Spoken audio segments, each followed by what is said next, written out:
నేను కాకరకాయ వేపుడు చేస్తున్నాను ఇప్పుడు. కాకరకాయ తాలింపు అంటారు దీన్ని. వేపుడు అంటే వెల్లుల్లికారం వేసిందండి. కాకరకాయ తాలింపు శనగపప్పు, మినపప్పు, ఆవాలు, జీలకర్ర, ఎండుమిర్చి, వెల్లుల్లిపాయ, కరివేపాకు కూడా వేయాలి. అది పోపు వేసింది. ఇదిగో కరివేపాకు, కాకరకాయ ముక్కలు, ఉల్లిపాయలు,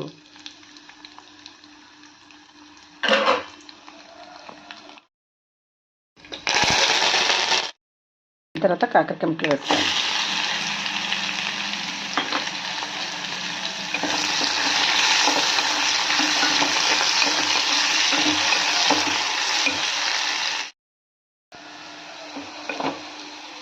కాకరకాయ ముక్కలు అలా వేగిపోయినాయి కదా. ఇప్పుడు ఒక ఉల్లిపాయ చిన్న ముక్క కింద తరుక్కుని వేసుకోవాలి.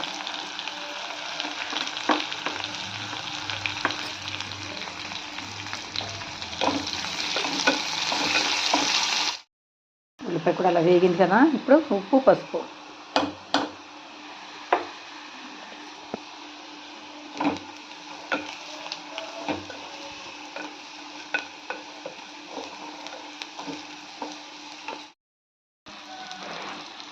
వేస్తాను కదా.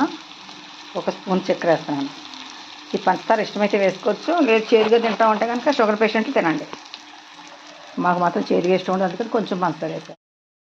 పంచదార వేసి ఇలా బాగా కలిపేసుకోవాలి. అదిగో దగ్గరికి మగ్గిపోయింది కదా. కాకరకాయ వేపుడు రెడీ.